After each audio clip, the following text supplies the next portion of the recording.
दोस्तों, आज की हॉरर स्टोरी सुनाने से पहले मैं आपको एक इंटरेस्टिंग सा स्टैट बताना चाहता हूँ। हमारी कहानियां देखने वाले 80% लोग ऐसे हैं जो हमारी वीडियोस एंजॉय तो करते हैं, लेकिन उन्होंने हमारा चैनल अभी तक सब्सक्राइब नहीं किया है। अगर आप उन 80% लोगों में से हैं, तो बस आपको एक छोटा सा काम करना है। इस वीडियो के नीचे आपको एक सब्सक्राइब बटन दिख रहा होगा, बस उस सब्सक्राइब बटन को दबाना है।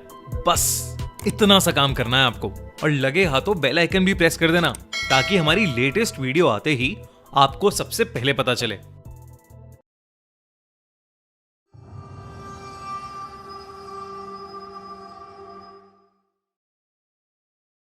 टैरो। हम सभी लोग अपने फ्यूचर को लेकर बहुत क्यूरियस होते हैं। हमारी जिंदगी कैसे होगी, किससे शादी होगी और हम कितने अमीर बनेंगे। ये सब चीजें हमें बहुत एक्साइट करती हैं, और इसलिए हम पंडित, फॉर्च्यून टेलर्स, एस्ट्रोलॉजर्स और टैरो कार्ड रीडर्स के पास जाते हैं। टैरो रीडिंग एक ऐसी आर्ट है जहां एक टैरो रीडर कुछ कार्ड्स के थ्रू आपका फ्यूचर बता सकता है। वो आसपास की पॉजिटिव एनर्जी से रिक्वेस्ट करता है कि वो आपकी किस्मत की टैरो कार्ड निकालने में हेल्प करे।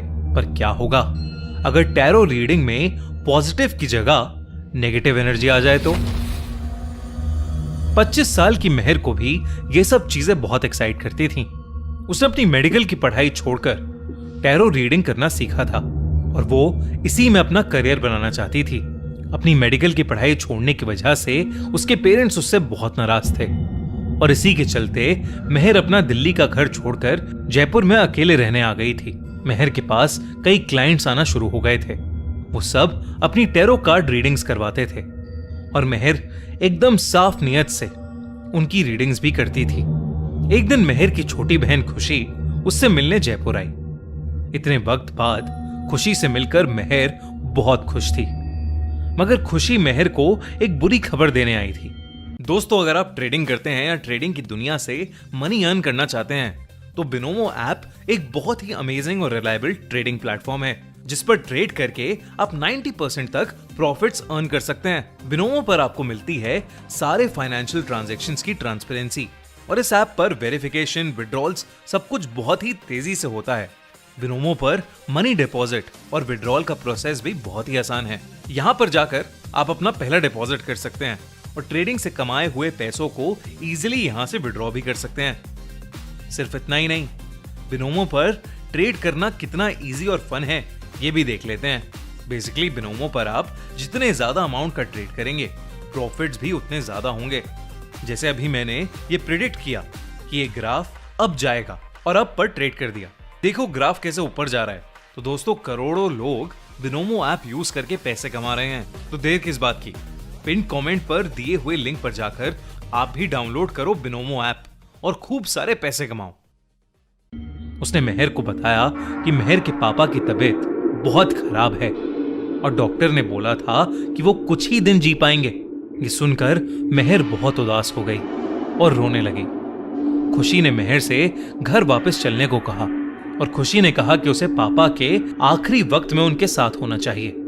मेहर ने डिसाइड किया कि वो सुबह होते ही खुशी के साथ वापस घर लौट जाएगी। ये सब बातें करते करते दोनों बहुत उदास हो गए। अपना मूड थोड़ा अच्छा करने के लिए दोनों बहनें अपने बचपन की बातें करने लगी। मेहर के पास एक एल्बम भी थी, जिसमें उसने बचपन की बहुत सारी फोटोज लगाई हुई थीं। वो दोनों वही एल्बम देखने लगे। उस एल्बम के पीछे वाले पेजेस में मेहर ने बहुत सारे टैरो कार्ड्स के डेक की फोटोज भी लगाई हुई थीं। ये देखकर खुशी को याद आया कि वो मेहर के लिए एक नया टैरो कार्ड डेक लेकर आई है। उसने मेहर को वो डेक दिया, और बहुत क्यूरियस होकर बार बार मेहर से अपनी रीडिंग देखने के लिए जिद करने लगी। वो दोनों घर की बाकी सभी लाइट्स ऑफ करके टेबल पर बैठ गए, और मेहर इंस्ट्रक्शन बुक से उस नए टैरो डेक के बारे में पढ़ने लगी। वो टैरो डेक थोड़ा अजीब था। मेहर को उन टैरो कार्ड से एक अलग सी फीलिंग भी आ रही थी, पर खुशी इतने प्यार से उसके लिए वो गिफ्ट लाई थी, तो वो अपनी बहन को मना नहीं कर सकती थी। इंस्ट्रक्शंस पढ़ने के बाद मेहर ने डेक शफल किया और अपने आसपास प्रेजेंट सभी पॉजिटिव एनर्जीज को इनवाइट करने लगी। मेहर ने अपनी बहन खुशी के लिए 5 कार्ड्स निकाले। वो कार्ड्स उसकी जिंदगी से जुड़े कुछ इंपॉर्टेंट हिस्सों को रिप्रेजेंट करते थे। वो हिस्से थे love, career, family, personal growth और लाइफ एक्सपेक्टेंसी। मेहर वो रीडिंग शुरू करने ही वाली थी कि उसे अचानक से अपने रूम से कुछ अजीब आवाजें आने लगी।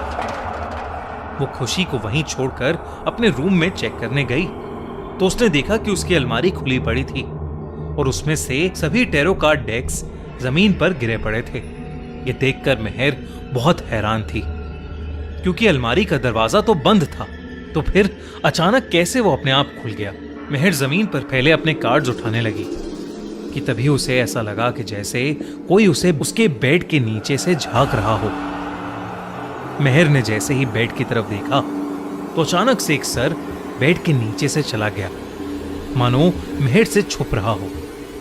ये देखकर मेहर के रोंगटे खड़े हो गए। उसने धीरे से बेड के नीचे झांका तो वहां कोई नहीं था। उसे लगा कि शायद ये सब उसके मन का वहम होगा, मगर जब मेहर अपने टैरो कार्ड्स वापस उठाकर उन्हें अलमारी में रखकर अपने रूम से बाहर जाने ही वाली थी तो उसने देखा कि एक बच्ची उसके रूम के बाथरूम में से झांक रही थी और अचानक मेहर को देखते ही वो लड़की बाथरूम के दरवाजे के पीछे छुप गई। मेहर चौंक उठी। उसे समझ नहीं आ रहा था कि आखिर ये बच्ची उसके घर में कैसे घुसी और कब घुसी। मेहर ने सेफ्टी के लिए अपने हाथ में एक वास उठा लिया और धीरे धीरे आगे बढ़ने लगी। वो बाथरूम में गई और उसने देखा कि एक 7-8 साल की मासूम सी बच्ची उसके बाथरूम के दरवाजे के पीछे सहमी सी बैठी थी। मेहर को वो बच्ची जानी पहचानी लगने लगी, मगर उसे याद नहीं आ रहा था कि आखिर वो थी कौन। मेहर ने बात साइड में रख दिया और उस बच्ची के पास बैठ गई। मेहर ने उस बच्चे से पूछा कि आखिर वो कौन थी और उसके घर में कैसे आई। तो उस बच्ची ने बिना कुछ कहे मेहर को गले लगा लिया और धीमी आवाज में सिसकियां भरने लगी। मेहर को ये देखकर बहुत दया आ गई और उसने उस बच्ची को गले लगाते हुए गोद में उठा लिया। उसने सोचा कि शायद बच्ची किसी मुसीबत में होगी और वो छुपने के लिए मेहर के घर में घुस गई होगी। मेहर उस बच्ची को गोद में उठाए हुए खड़ी हो गई और रूम की तरफ ले जाने लगी, मगर उससे पहले ही मेहर ने कुछ ऐसा देखा जिसे देख उसके पैरों तले जमीन खिसक गई। बाथरूम के मिरर में उस बच्ची का रिफ्लेक्शन ही नहीं दिख रहा था। मेहर ये देखकर बहुत ज्यादा डर गई और डर के मारे बौखला उठी।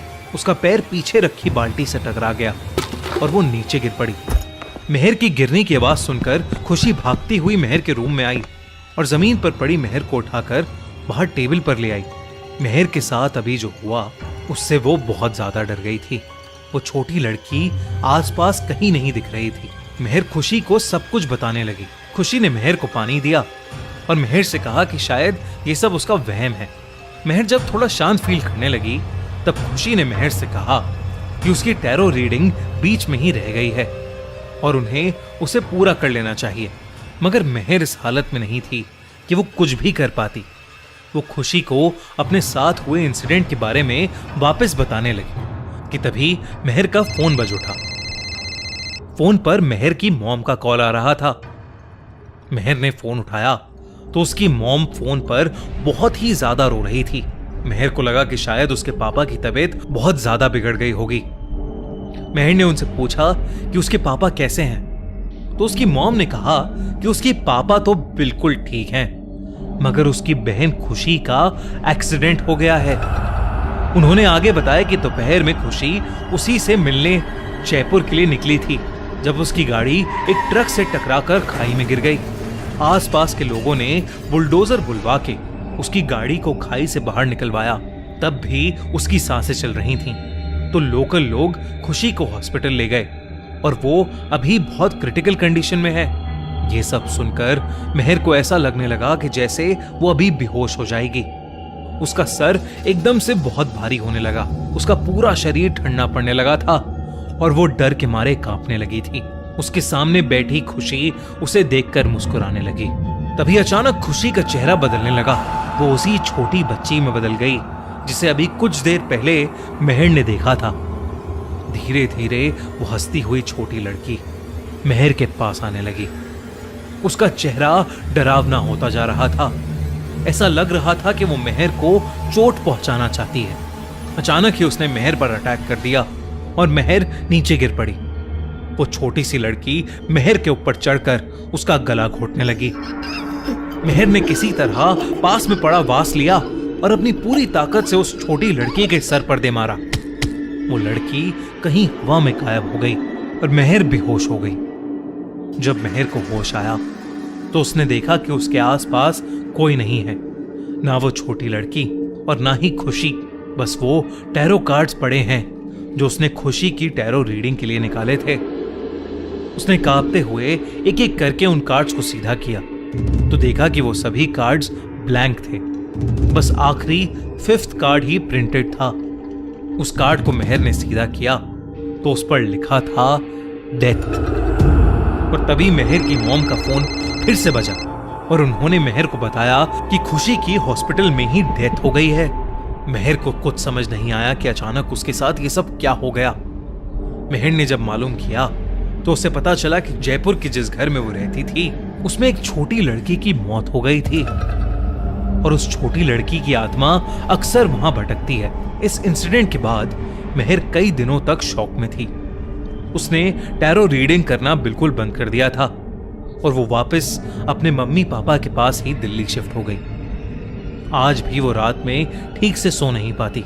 उसे अक्सर अपनी बहन खुशी और उस छोटी सी लड़की के अपने पास होने का एहसास होता रहता है। अगर आपको ये वीडियो अच्छी लगी तो हमारा चैनल खूनी मंडे सब्सक्राइब करना बिल्कुल मत भूलना।